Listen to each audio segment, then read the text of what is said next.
ঢাকার উত্তরার milestone school and college এলাকা কয়েক ঘন্টা আগেও যেখানে ছিল ক্লাসরুমের স্বাভাবিক কোলাহল, কিন্তু আচমকায় আকাশ থেকে নেমে আসে ভয়াবহ বিভীষিকা। বিমান বিধ্বস্ত হয়ে আগুনে পুড়ে ছাই হয়ে যায় চারপাশ। দুপুর 1:06 দিকে উড্ডয়ন করে বাংলাদেশ বিমান বাহিনীর F-7 BGI মডেলের একটি প্রশিক্ষণ বিমান। বিমানটি চালাচ্ছিলেন বাফা 76 ব্যাচের ফ্লাইট লেফটেন্যান্ট তৌকির ইসলাম সাগর। 13 মিনিটের মতো আকাশে ওড়ার পর হঠাৎই নিয়ন্ত্রণ হারায়, বিধ্বস্ত হয়ে আছড়ে পড়ে মাইলস্টোন স্কুল অ্যান্ড কলেজের বিল্ডিংয়ে।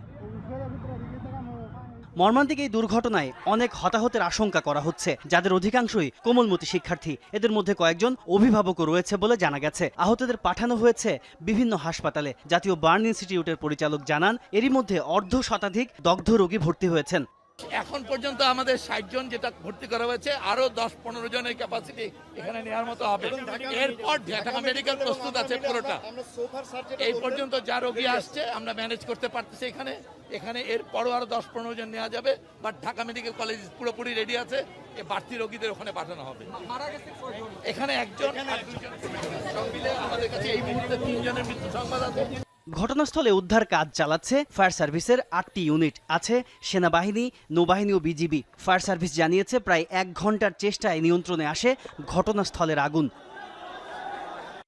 স্থানীয়রা জানিয়েছে বিকট শব্দ শুনে দৌড়ে আসে অনেকে। ক্যাম্পাস জুড়ে ছিল ধোঁয়া, আতঙ্ক আর কান্নার রোল।